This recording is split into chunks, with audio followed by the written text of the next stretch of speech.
Imagine essa cena comigo, como se fosse a cena de um filme.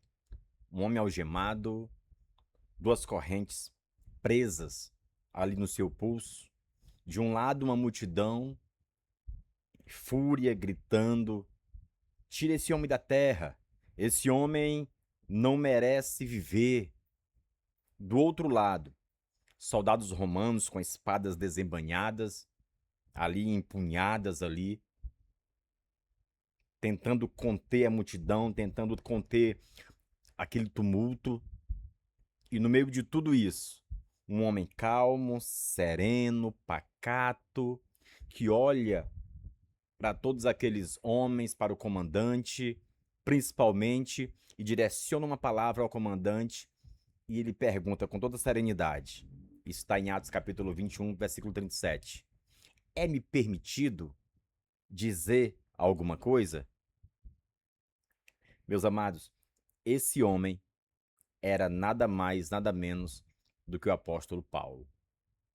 E essa pergunta, feita no auge do caos, no auge da injustiça, no auge do perigo, ela vai se tornar uma das cenas mais poderosas de todo o livro de Atos. Esse livro que nós estamos estudando nesse terceiro trimestre de 2026. Por quê? Porque enquanto todo mundo estava ao redor e perdia o controle, Paulo ele mantinha os olhos fixos em algo maior do que aquela multidão. Ele mantinha os olhos fixos na missão que lhe foi confiada, aonde ele depositou a sua própria vida. Isso aqui é poderoso demais, meus irmãos. Se você sentiu na sua vida em algum momento da sua vida, se você já se sentiu injustiçado, cercado por vozes que gritam contra você, que vão de encontro à sua pessoa, mesmo quando você está fazendo a vontade de Deus, essa aula é para você. Seja muito bem-vindo, seja muito bem-vinda a mais uma das nossas lições da Escola Bíblica Dominical. Eu sou o professor José Damião e hoje nós vamos mergulhar em um dos textos mais poderosos da Palavra de Deus e, ao mesmo tempo, tensos. Eu considero esse texto, meus amados, aqui um texto muito tenso. Por quê? Porque por mais inspirador que ele seja, ele é um dos textos mais tensos de todo o livro de Atos dos Apóstolos. E o tema da nossa lição de hoje é coragem para testemunhar, né? Paulo diante da multidão. Que tema poderoso! Coragem para testemunhar. E quem que dar essa ousadia, quem que dar essa coragem para que Paulo possa testemunhar o Espírito Santo que estava com ele em todos os momentos? Então nós vamos estudar hoje capítulo 21 e o capítulo 22.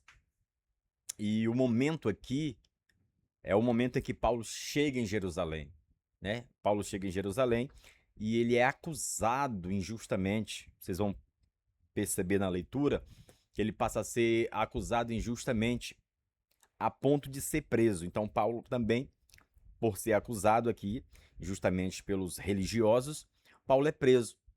E mesmo acorrentado, ele transforma aquele momento de maior fragilidade em uma das maiores oportunidades de toda a sua vida para pregar o evangelho da verdade, o evangelho de Cristo Jesus, né? O nosso textual, ele está em Atos capítulo 22, versículo 15, que diz assim: porque há de ser,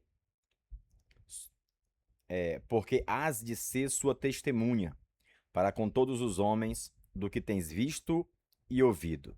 Atos capítulo 22, versículo 15. E a nossa verdade prática, ela, ela está assim bem incrementada. Diz: todo aquele que teve um encontro real com Cristo é chamado a testemunhar dele. Com o quê?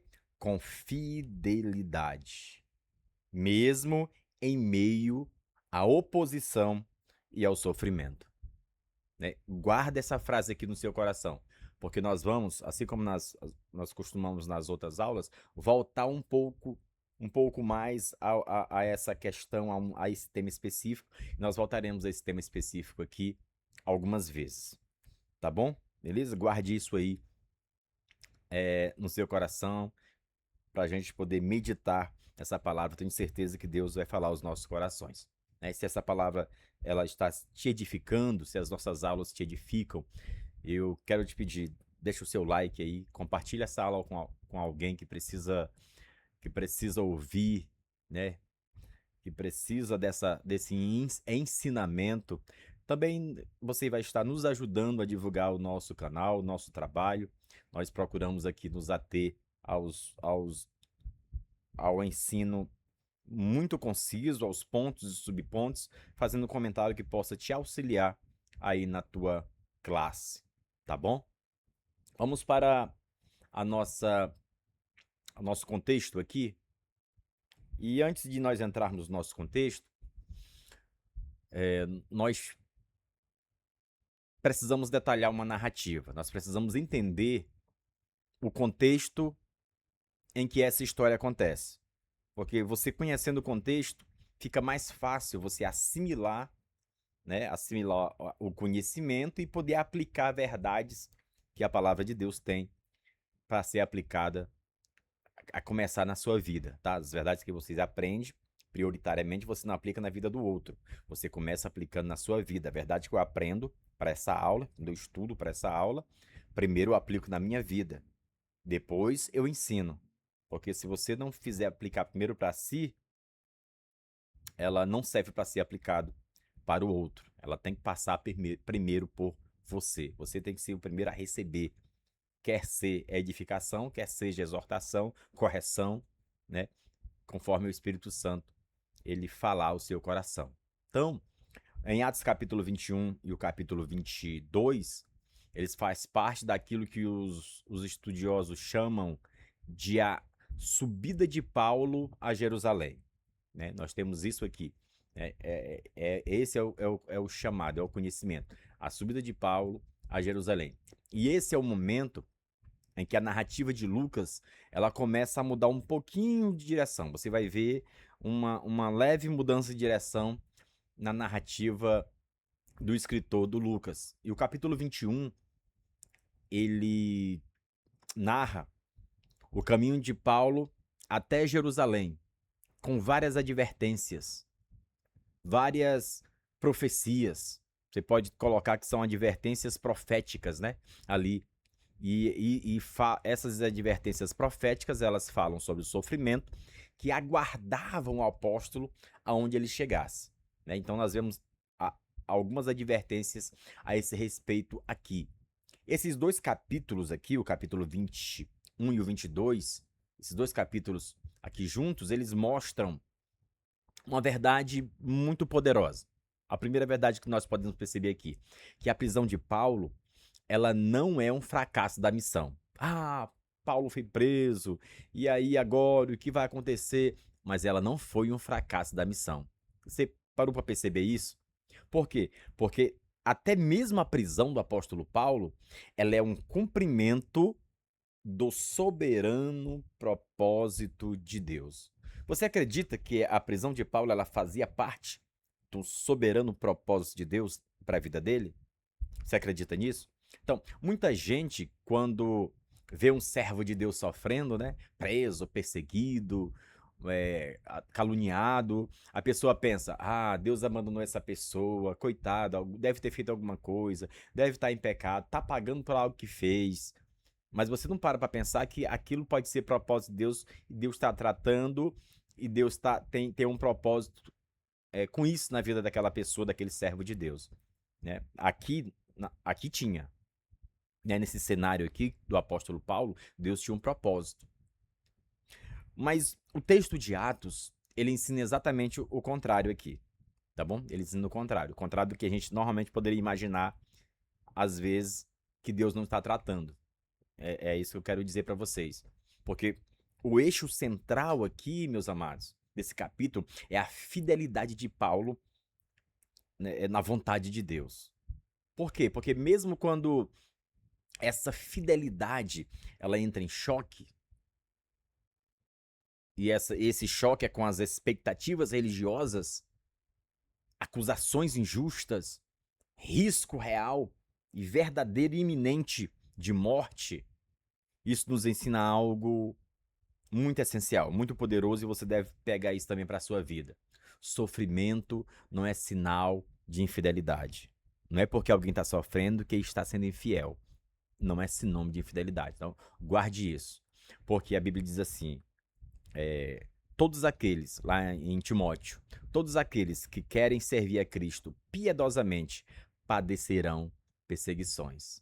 Né? Isso está falando de lutas, de sofrimento. Isso é para quem quer servir a Deus de verdade. Vai passar por isso. O próprio Jesus disse: no mundo tereis aflições. Ele já estava advertindo, mas ele disse algo muito poderoso também: tende bom ânimo, eu venci o mundo.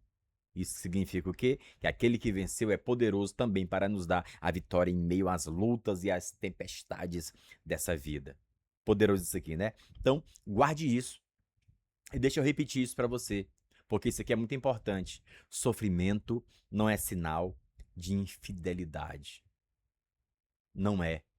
Pode ser precisamente o caminho da obediência a Deus. No caso do apóstolo Paulo aqui, meus irmãos, pode ser da obediência apostólica. E foi. Então, Lucas aqui, ele não apresenta Paulo como um rebelde contra a tradição judaica, né? Paulo se rebelou contra a tradição e aí ele está agora pagando as consequências. Não, não é isso que está acontecendo aqui. Você vai perceber que Lucas apresenta Paulo como alguém que está cumprindo com absoluta lealdade, fidelidade, a missão que recebeu do Senhor e do Senhor ressuscitado. Então, muito poderoso isso aí. Pode guardar isso no seu coração, utilize isso na sua sala de aula para que essa verdade ela seja exposta, manifesta ali e fique no coração, né, dos seus alunos e também no seu coração. Amém? Primeiro ponto que nós vemos aqui, a obediência de Deus envolve sofrimento, né? Acabei de citar alguns versículos para você e nós temos aqui, a obediência de Deus envolve sofrimento. E nós vamos voltar um pouquinho agora, o capítulo 21 e o versículo de número 13. Capítulo 21, versículo de número 13. Vamos voltar um pouquinho aqui no versículo. É bom que você faça uma leitura depois pormenorizada para você entender o contexto com muita propriedade, com muita destreza, né? Ali os versículos. Então, o que estava acontecendo aqui? Os cristãos de Cesareia, eles foram movidos, a Bíblia diz, que eles foram movidos por amor. E eles tentaram impedir Paulo de seguir para Jerusalém. Por quê? Porque um profeta chamado Ágabo, ele havia anunciado que ele seria preso. Puxa, então Ágabo anunciou que Paulo seria preso. Se o profeta é de Deus e isso vai acontecer, vamos impedir. Então não vamos deixar que isso aconteça. Né? Vamos impedir Paulo. Meus irmãos, e qual foi a resposta do apóstolo Paulo? Ouça com atenção. Resposta do apóstolo Paulo a essa questão. Está na sua Bíblia aí, está em Atos capítulo 21, o verso 13 e o verso 14. Diz assim: mas Paulo respondeu: que fazeis vós chorando e magoando-me o coração? Porque eu estou pronto, não só a ser ligado, mas ainda a morrer em Jerusalém pelo nome do Senhor Jesus. E como não podiam convencê-lo, nós nos aquietamos, dizendo: faça-se a vontade do Senhor.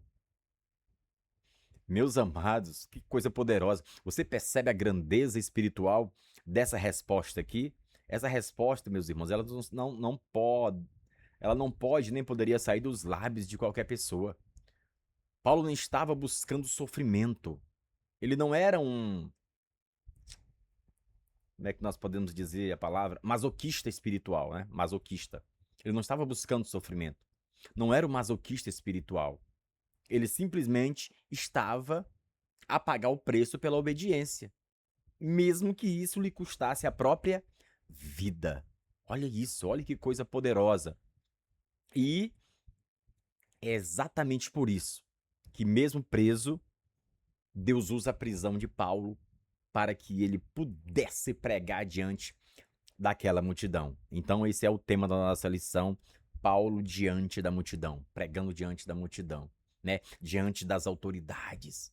E mais tarde, diante do próprio Império Romano, lá em Roma. Ele estaria ali pregando. Ou seja, a prisão não foi um acidente de percurso. Ela foi ponte que ligou, que conectou o Paulo ao plano de Deus, ao propósito de Deus. Ela foi parte do plano soberano de Deus para levar o testemunho de Cristo, né, até os confins da terra, como diz lá o início de Atos dos Apóstolos, né, toda a Judéia, Samaria e até os confins da terra. Então, nós vemos isso aqui em Romanos capítulo 8, e o versículo 28. Diz assim, afirma assim, 8:28. E sabemos que todas as coisas contribuem juntamente para o bem daqueles que amam a Deus, daqueles que são chamados por seu decreto. Então, todas as coisas contribuem para o bem daqueles que amam a Deus.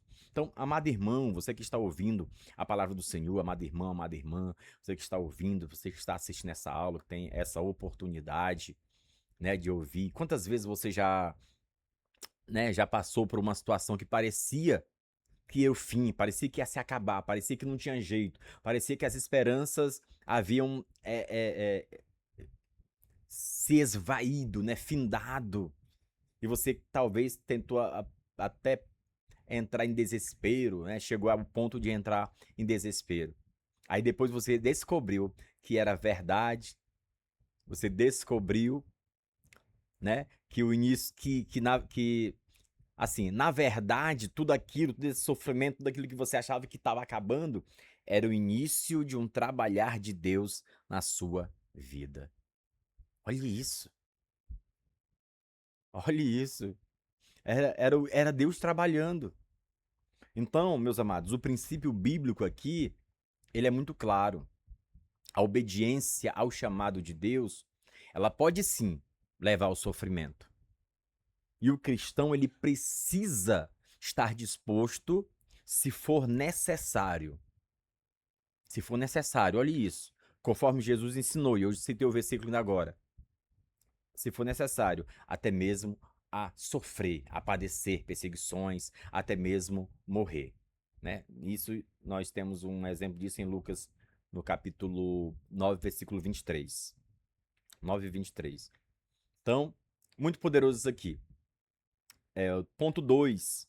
A continuidade, né, do conflito entre a lei e o evangelho. A continuidade do conflito entre a lei e o evangelho. Então, agora eu quero que você entenda um pano de fundo interessante aqui, porque esse pano de fundo aqui, ele é um pano de fundo teológico. E quando eu falo de pano de fundo teológico, é um pano de fundo teológico do momento aqui, da perseguição, tá? Então, perceba isso aqui. Qual era esse pano de fundo teológico dessa perseguição contra Paulo? Por quê? Porque um dos maiores desafios enfrentados pela igreja primitiva, você vai ver, era exatamente esse aqui.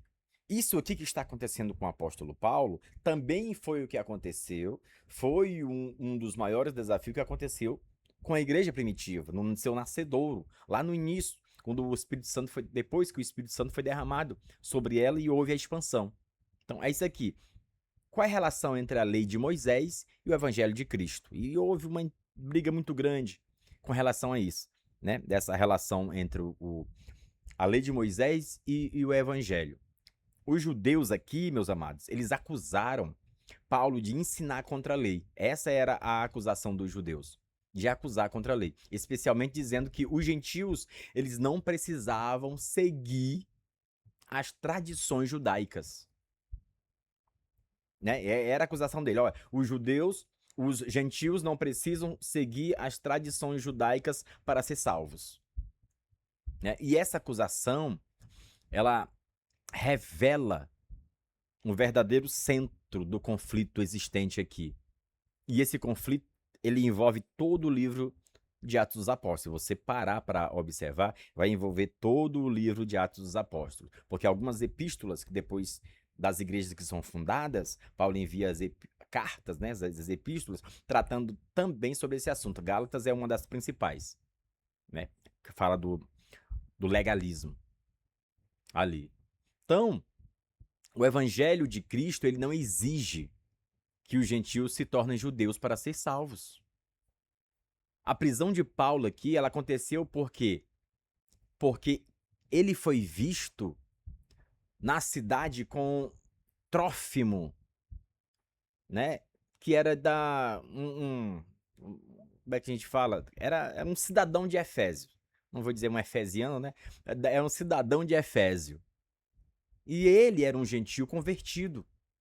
E os judeus, então, o que foi que eles fizeram? Eles presumiram, eles acharam, né? Eles imaginaram, eles suporam erradamente que Paulo havia levado para dentro do templo. Então, foi isso que aconteceu. Ou seja, isso aqui era uma acusação falsa, mas ela refletia de forma, assim, distorcida a missão real de Paulo. Por quê? Porque a missão real de Paulo era levar o evangelho aos gentios, sem exigir deles a observância da lei mosaica. Essa era a missão de Paulo. Ele não exigiu que eles observassem a lei. O evangelho não exigia dos gentios isso. Isso não estava acontecendo. Amém? Ponto 2. A conversão como argumento para o testemunho cristão. Esse é o ponto número 2. Então, vamos ver aqui em Atos capítulo 22, versículo de 1 até o versículo 7. Tá? Bora pegar aqui o ponto. Por quê? Porque Paulo, aqui, ele vai narrar a sua própria conversão. E essa narrativa de Paulo, ela é um argumento de defesa, né? Paulo usa esse argumento ali na sua defesa diante da multidão. E esse argumento, ele né, coloca ali como houve a sua conversão. E ele fala, eu fui perseguidor de cristão, mas Jesus me encontrou no caminho de Damasco. Jesus iluminou minha mente e me chamou para servir com propósito e me enviou a pregar para os gentios. Né? Paulo fala isso. Então, escute o relato. Com as próprias palavras de Paulo. Bora ver aqui. Você pode ler isso aqui em Atos capítulo 22, versículos 6 e 8. Olha isso aqui. Ora, aconteceu que indo eu, já de caminho, chegando perto de Damasco, quase ao meio-dia, de repente me rodeou uma grande luz do céu, e caí por terra, e ouvi uma voz que me dizia, Saulo, Saulo, por que me persegues? E eu respondi, quem és, Senhor? Disse-me, eu sou Jesus, o Nazareno, a quem tu persegues. Que poderoso isso aqui. Que maravilhoso isso aqui, extraordinário, irmão. Esse relato aqui, ele revela algo profundo, algo muito importante acerca da missão. Muito importante acerca da missão. Por quê? Porque a missão cristã, ela nasce como uma revelação divina. O próprio Jesus se revela para o apóstolo Paulo. E isso mostra que isso aqui não foi uma iniciativa humana, mas foi uma iniciativa do céu. A salvação sempre será assim, uma iniciativa do céu. É o Senhor se dispondo para salvar o homem. É Jesus descendo do céu em busca do homem pecador. Sempre será uma iniciativa divina. Então, esse relato aqui, meus amados, ele revela isso. Paulo, ele não decidiu um dia, vou virar apóstolo dos gentios. Já sei, vou virar apóstolo dos gentios. Não foi assim. Não passou pela cabeça dele e de repente ele tomou essa decisão. Foi Deus que foi ao encontro dele em uma revelação, né? Deus o interrompeu, Deus o interceptou, Deus o transformou, Deus o comissionou. Irmãos, o próprio Jesus apareceu para ele quando ele perseguiu os cristãos. E, meus amados, é exatamente assim que funciona com cada um de nós. A dinâmica ainda é a mesma. É ele que vem ao nosso encontro para transformar, para salvar, para se revelar a nós, para que haja uma transformação intensa da nossa vida para com ele e para com a sua obra. Amém? É isso que acontece. Então, ninguém, meus irmãos, se torna testemunha de Cristo por esforço próprio. Não existe isso. Nós nos tornamos testemunhas porque somos alcançados. É ele que nos alcança. Foi Cristo quem nos alcançou. Foi Cristo quem nos encontrou.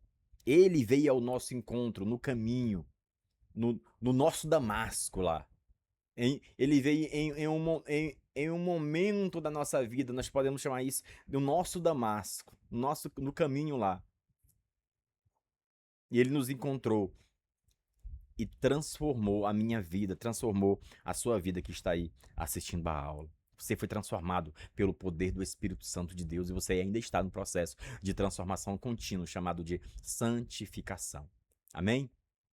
O conflito no templo. O conflito no templo. Nós temos aqui. Então nós vamos entender agora o seguinte. Nós vamos entender a cena da prisão. Porque no templo de Jerusalém, registrado em Atos capítulo 21 e o versículo 27 até o 36. E aí nós vamos, como nós havíamos falado ali, a presença de Trófimo. Olha o nome. Trófimo. Na cidade, ao lado de Paulo ali, ela gerou aquelas acusações de profanação do templo, né? Uma acusação baseada na suposição deles, como eu já falei para vocês. Mas não havia prova real de que aquilo era verdade. E aí os judeus levantam essas acusações para incriminar Paulo. E aqui tem algo importante que você precisa entender, né? É a estrutura, meus amados, do templo daquela época. Por quê? Porque nós precisamos entender como funcionava isso aqui, né? Essa estrutura. Por quê? Porque isso explica a gravidade da acusação. Então, o templo, ele era dividido em vários átrios, né? E havia níveis assim crescentes de acesso, né? Tinha lugares que algumas pessoas não podiam acessar. Então, havia essa divisão. Então, bora entender, para você entender. Guarde isso aí, né? Passe isso também na sua aula lá, para que haja um entendimento. Primeiro, existia um pátio chamado Pátio dos Gentios. Para que servia o Pátio dos Gentios? Esse Pátio dos Gentios, ele era aberto para todas as nações. Então, no Pátio dos Gentios, todo mundo podia ir, todo mundo podia estar. As nações podiam frequentar e podiam estar ali, tá? Depois existia o Pátio das Mulheres. O Pátio das Mulheres, ele era destinado ao povo judeu, certo? Então, ali o Pátio das Mulheres, ele era destinado ao povo judeu. Havia o Pátio de Israel. Qual era o Pátio de Israel? Ele era reservado somente aos homens israelitas, esse pátio. Havia o Pátio dos Sacerdotes. Era exclusivo para os sacerdotes que estavam em serviço. E havia, meus amados, o Santo dos Santos. Essa era a área mais sagrada e era acessada apenas uma vez por ano. Quem acessava? O sumo sacerdote. Acessava no dia da expiação, né? Yom Kippur, chamado, no dia da expiação, uma vez por ano. Então, entre o pátio, olha isso, entre o pátio dos gentios e as áreas internas, existia uma barreira física conhecida como soreng. Olha a palavra, soreng. Ou um muro de separação havia ali. E inscrições grega, né, ou em grego, né, vamos dizer assim, e em latim, elas advertiam os gentios que eles não podiam ultrapassar os limites. E apenas se isso acontecesse, qual era? Morte. Morte. Então, estava lá a inscrição em grego, estava lá a inscrição em latim e a advertência escrita nessas duas línguas para que eles não ultrapassassem o limite correndo sob risco de morte. Então, era sério aqui. Só para você entender a gravidade da acusação, como eles estavam acusando Paulo, usando Trófimo. Meus irmãos, isso aqui é confirmado tanto por achados arqueológicos quanto por registros históricos. né? Como, por exemplo, a história dos judeus inscrita por Flávio Josefo. Se você for ler, lá você vai encontrar esse relato de Flávio José falando exatamente sobre isso aqui. Amém? Então você entende agora a gravidade da acusação contra Paulo?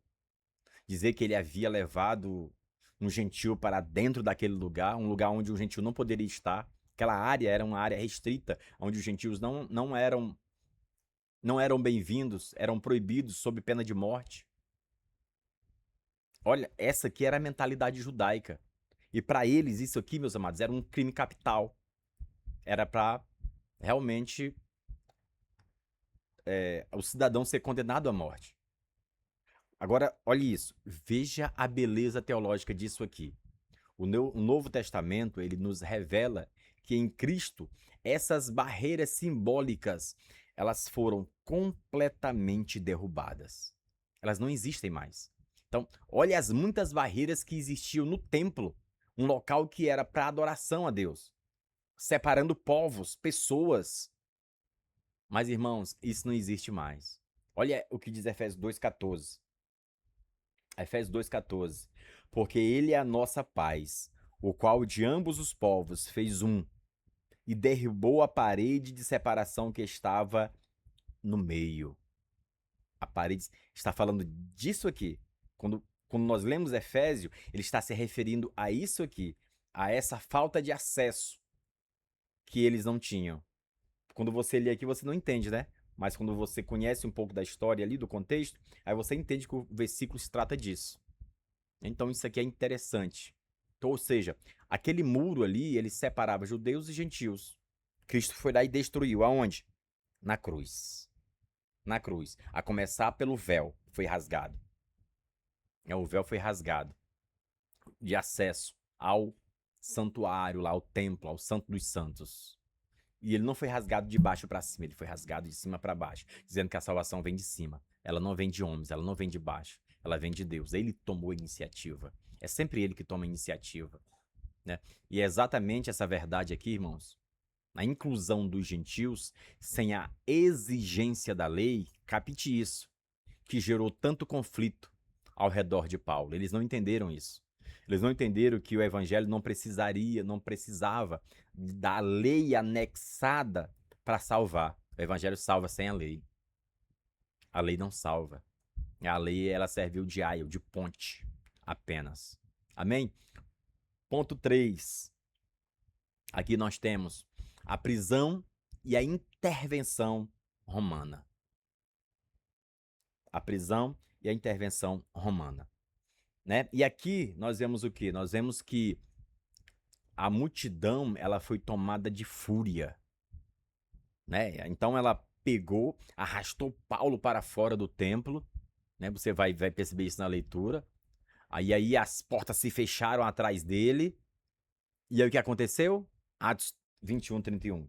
Olha o que diz isso.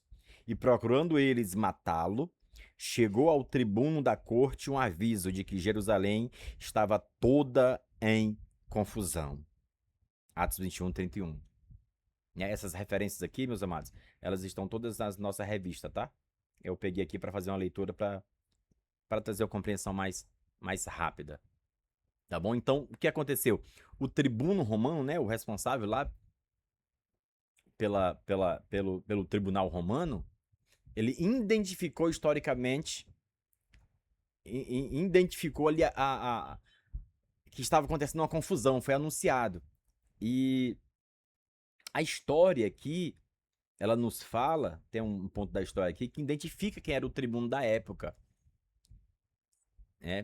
Que, segundo a história, o tribuno daquela época era Cláudio Lísias. Olha o nome do homem, Cláudio Lísia.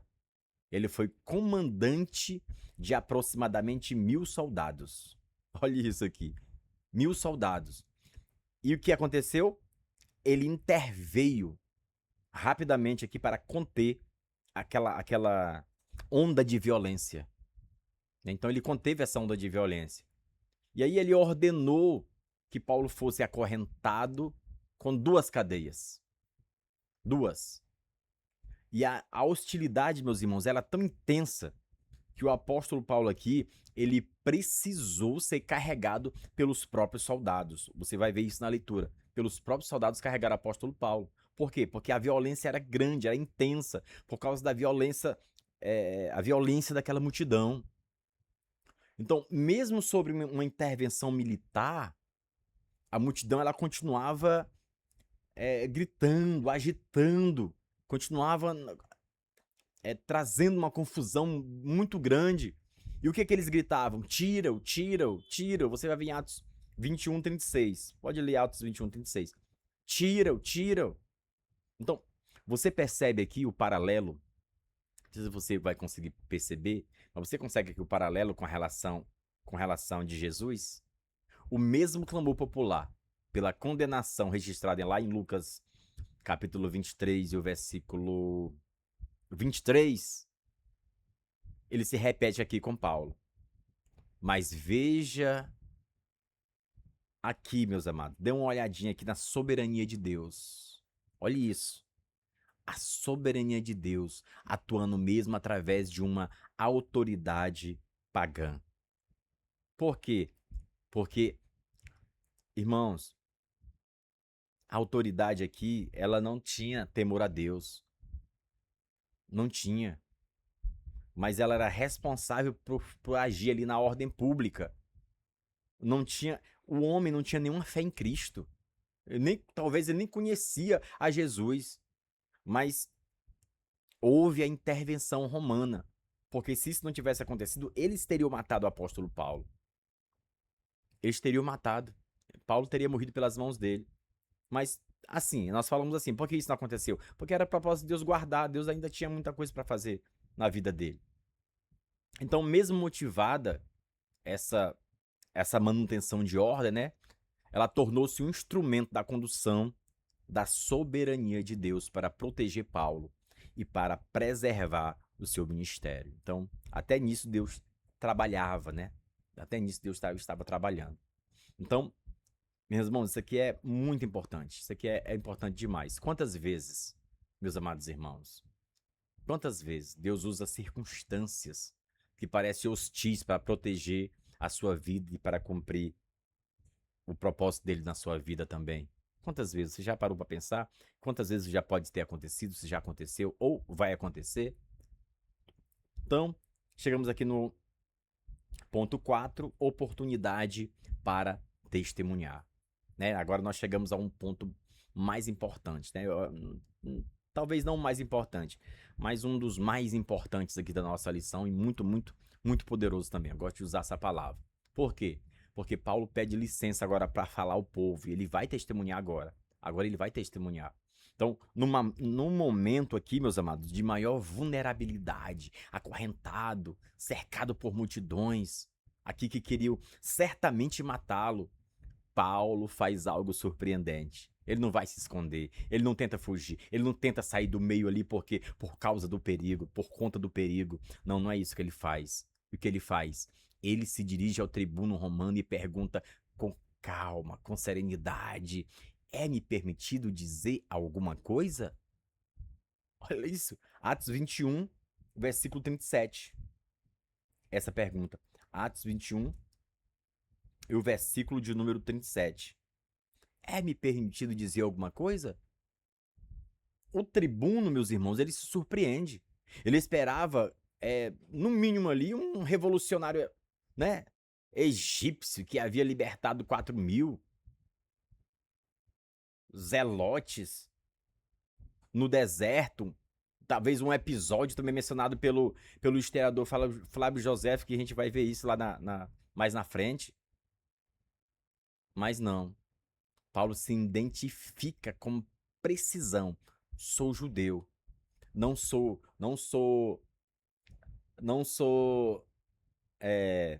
egípcio. Eu não estou aqui comandando uma elite de bárbaro, de mercenário, não. Eu sou judeu. É isso que Paulo fala. Sou judeu, sou de Tarso, sou da Sicília, sou cidadão da cidade. Paulo fala isso. Não sou insignificante. Irmãos, Tarso era uma grande cidade. Nós vamos olhar mais aqui que Tarso era um grande centro intelectual da antiguidade. Era sede de uma escola, de uma das mais importantes escolas de filosofia estoica, comparável até mesmo a Atenas e a Alexandria. Então, Paulo declara a identidade, ele não usa de arrogância, mas ele usa uma estratégia clara aqui. E o pedido aqui, irmão, foi concedido. O pedido foi concedido. Então, Paulo sobe as escadas, acena com a mão, né, que é um gesto romano clássico para pedir silêncio, e ele se dirige à multidão.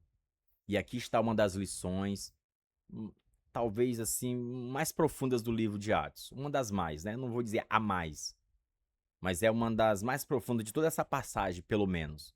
Paulo não deixou que a injustiça fechasse a sua boca, né? Tinha tudo ali para parar, para ir embora, a revolta, a multidão, o perigo de morte, o risco iminente, mas ele não ficou de boca fechada. Ele transformou aquele momento, um momento de maior fragilidade, em oportunidade máxima para proclamar o evangelho de Cristo Jesus. Que coisa poderosa aqui, meus irmãos. Que coisa maravilhosa. Essa aqui, meus amados, é a essência da coragem apostólica. Veja nelas, meus irmãos, aonde outros só enxergavam muros. Ele viu essa oportunidade. Amém? Deixa eu te perguntar algo. Mesmo olhando nos seus olhos, através dessa tela aqui, ó. Deixa eu perguntar, quantas vezes você já teve uma janela de testemunho e deixou passar porque estava com medo?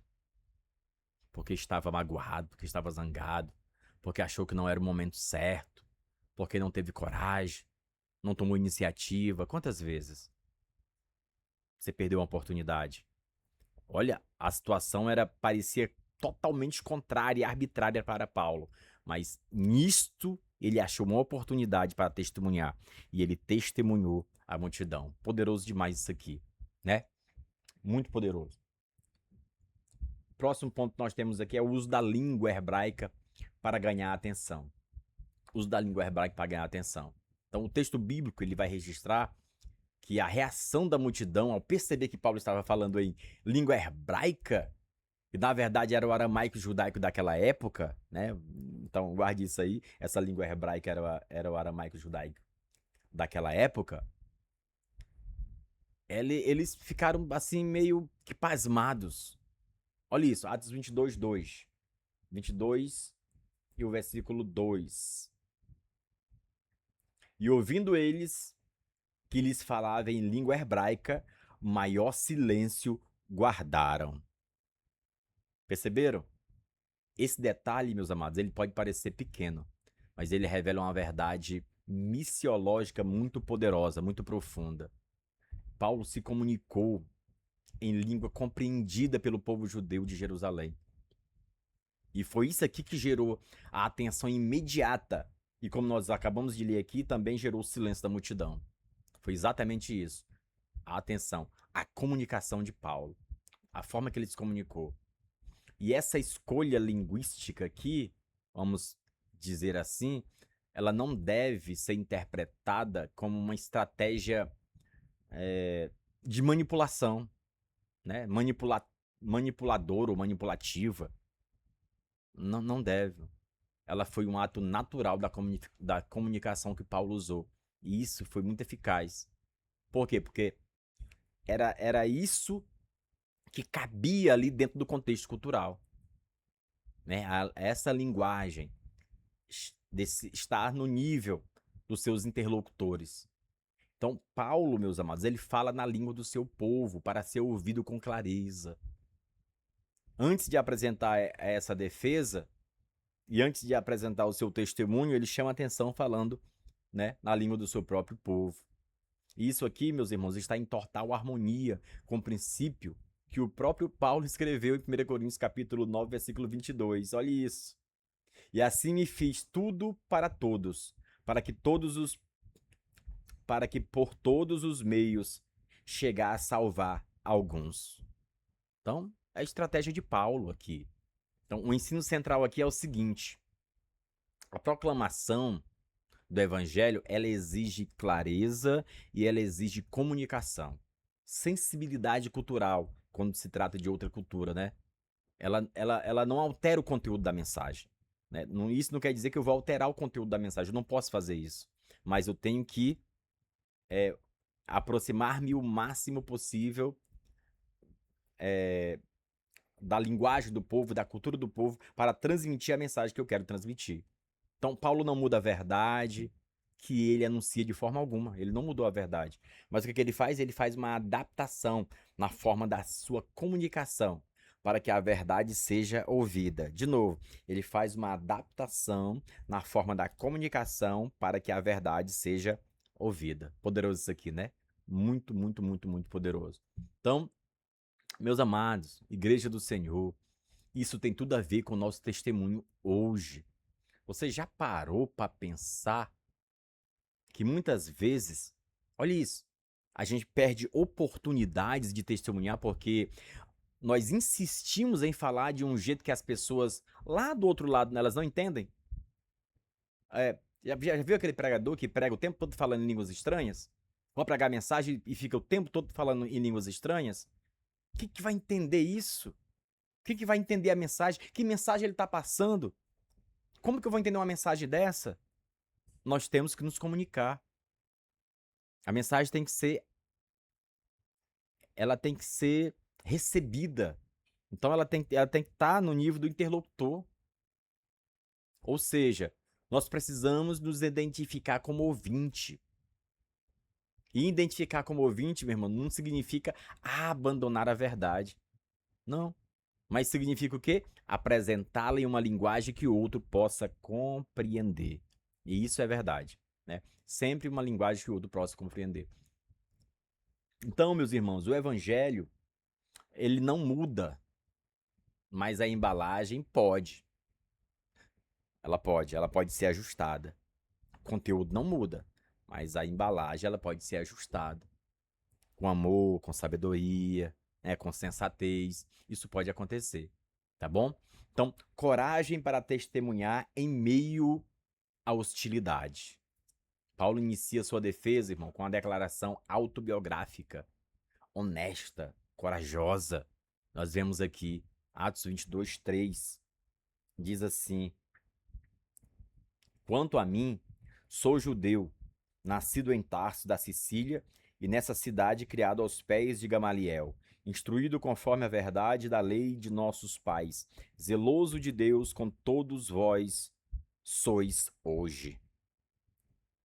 Então, Gamaliel, neto de Léo, ele era um dos rabinos mais respeitados da sua geração, doutor da lei, e também ele era membro, né, influente do Sinédrio. Agora, ser criado aos pés de Gamaliel, o que significa isso? O que significa ser criado aos pés de Gamaliel? Meus irmãos, quando Paulo fala assim, ó, fui criado aos pés de Gamaliel, Paulo está dizendo, eu recebi o mais rigoroso, a mais rigorosa formação teológica, rabínica, disponível ao judaísmo que você possa imaginar. Porque, irmãos, porque Paulo recebeu isso no primeiro século.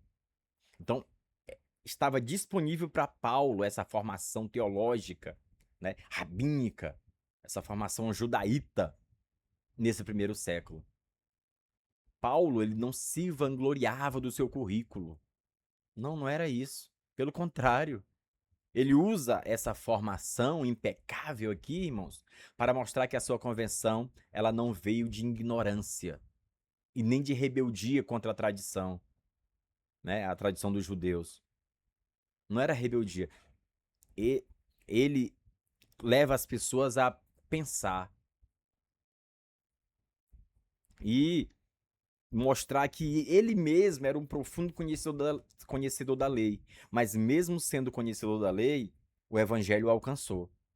Ele não se deixou ser preso pela letra, né? Você pode dizer.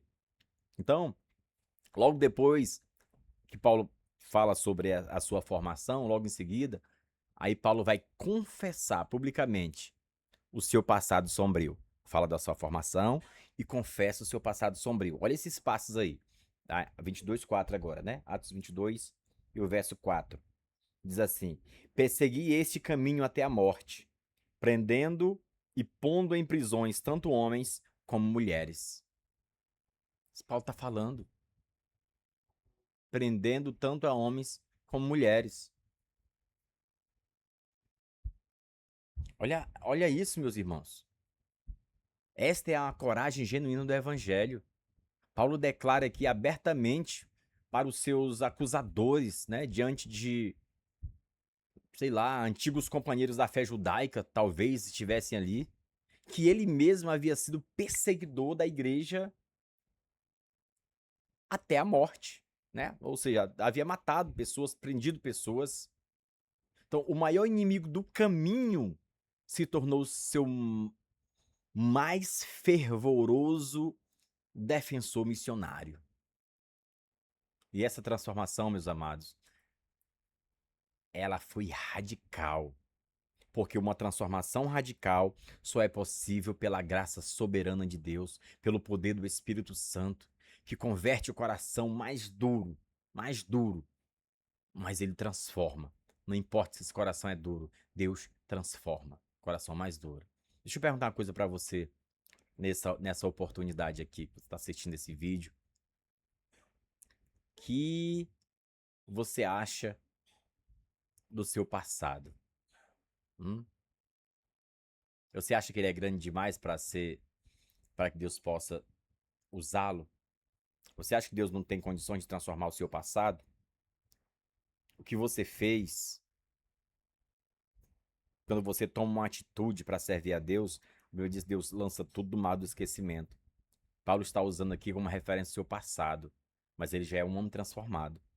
Aquilo ela não tem nenhum valor mais para ele, a não ser para provar que Deus transforma. Porque o que passou, passou. E Paulo mesmo fala isso. Agora o que importa é o que está diante de mim. Paulo fala sobre isso. Bom, se Deus transformou, meus irmãos, o maior perseguidor da igreja, em um grande missionário, né? Não vamos dizer assim, o maior missionário de todos os tempos.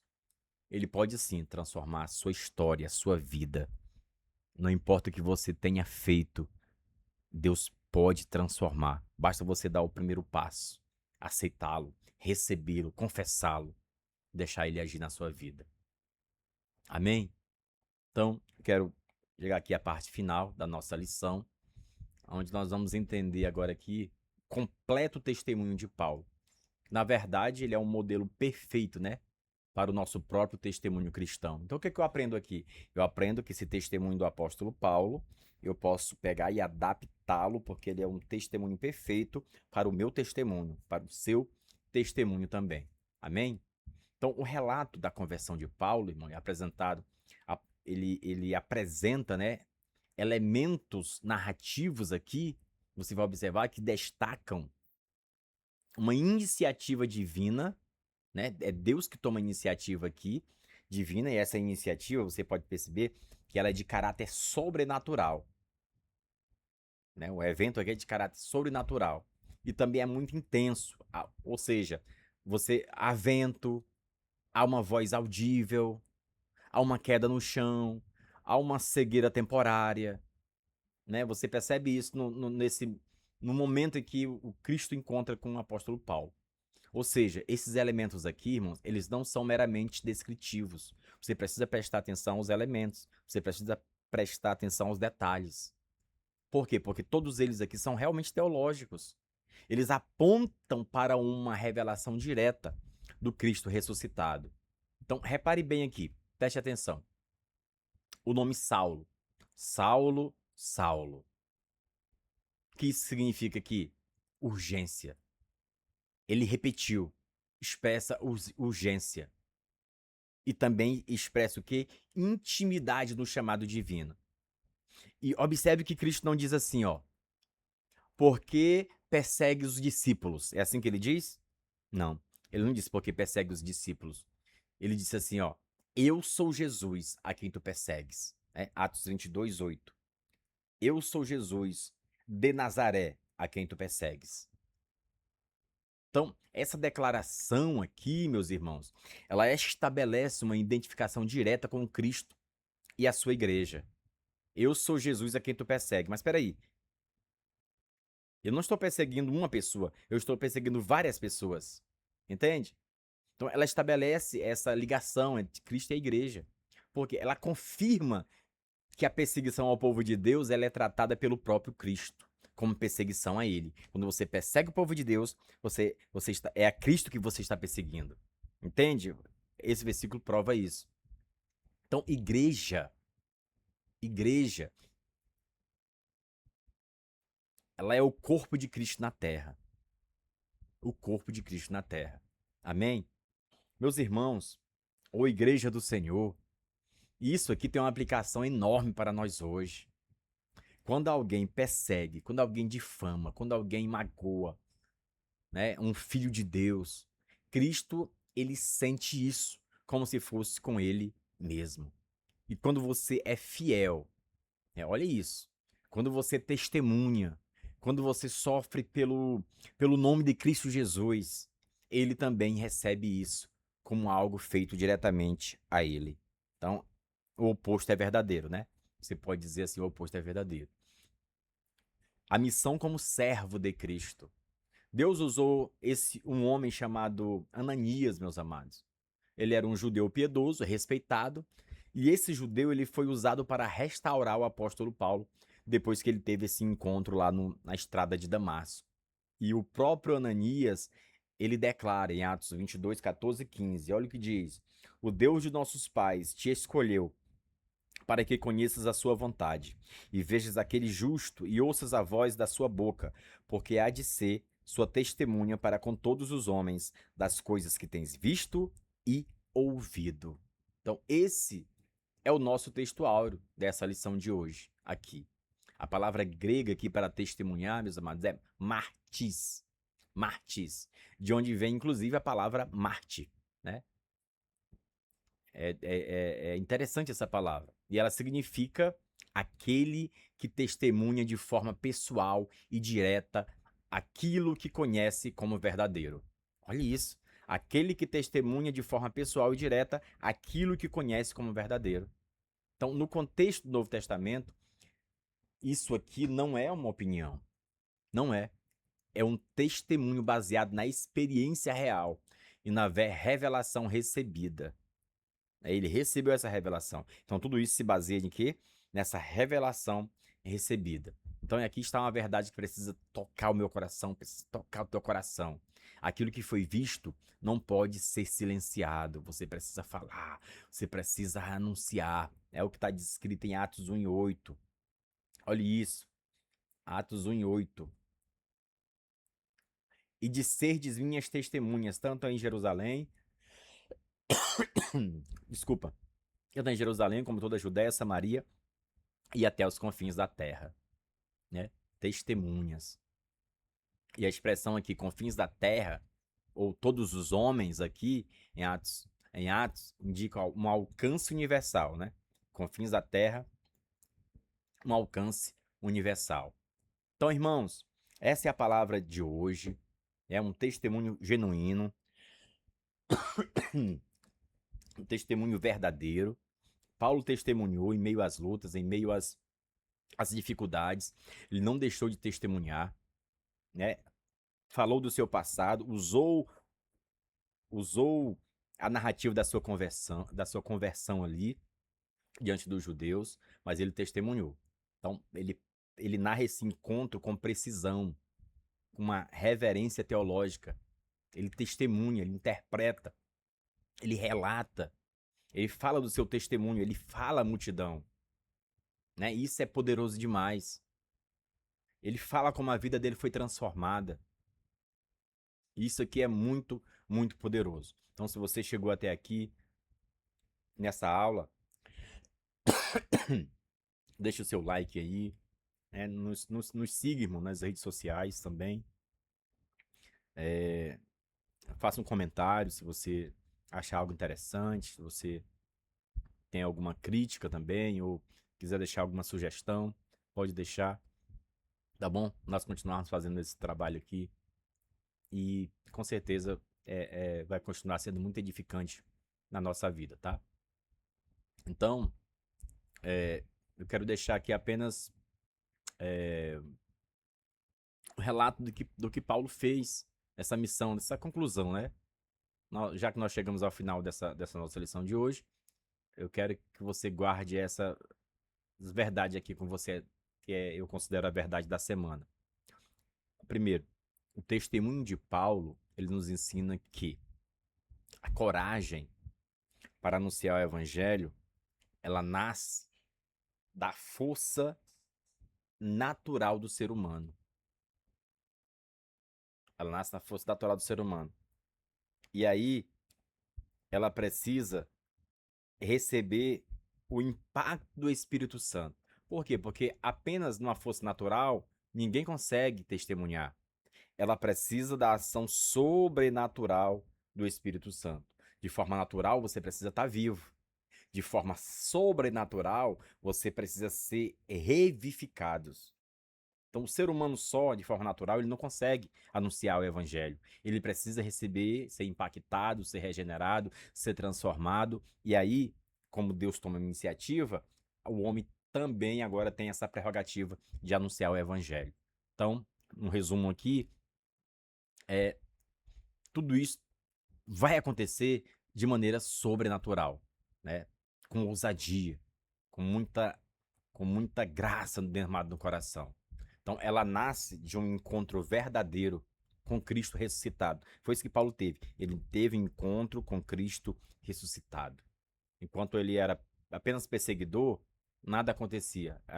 Trazia o que era de ruim, né? Mas aí, depois da transformação, ele começa a anunciar o evangelho. Então, essa transformação ocorrida no caminho de Damasco, ela mudou completamente a vida de Paulo, né? A sua missão, as suas prioridades, elas foram mudadas. Paulo, ele não permaneceu no silêncio, mas depois que ele teve encontro com o Senhor, ele passou a anunciar. Ninguém que teve encontro com o Senhor, verdadeiramente teve encontro, fica em silêncio, mas deve anunciar. Assim como Paulo teve encontro e não ficou calado, anunciou, todos aqueles que têm um encontro com o Senhor também devem anunciar o evangelho, falar da palavra, deve falar do amor de Deus. Amém? Então, isso é uma lição maravilhosa que fica para todos nós. Então, talvez você hoje aqui esteja passando por alguma situação injusta, eu não sei, algum problema, ou você esteja sendo, quem sabe, mal compreendido, injustiçado, né? Ou então sofrendo algum tipo de oposição na sua fé. Mas eu quero lembrar uma coisa para você, assim como aconteceu com Paulo, Deus ele pode transformar a sua vida, a sua história. E ele pode transformar essa prisão, essa dificuldade, em uma oportunidade para você testemunhar. Então hoje eu te deixo um desafio.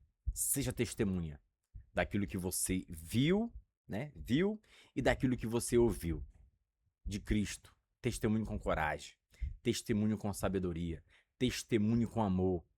Porque, como diz o nosso texto áureo, porque há de ser, né? Há de ser sua testemunha, tanto em Jerusalém como toda a Judéia, Samaria, até os confins da terra. Amém? Deus abençoe a sua vida. Deus lhe deu uma semana abençoadora. Deus lhe guarde, lhe proteja. E nós estaremos aqui, se Deus quiser, na próxima aula, em nome de Jesus. Amém? Deus abençoe.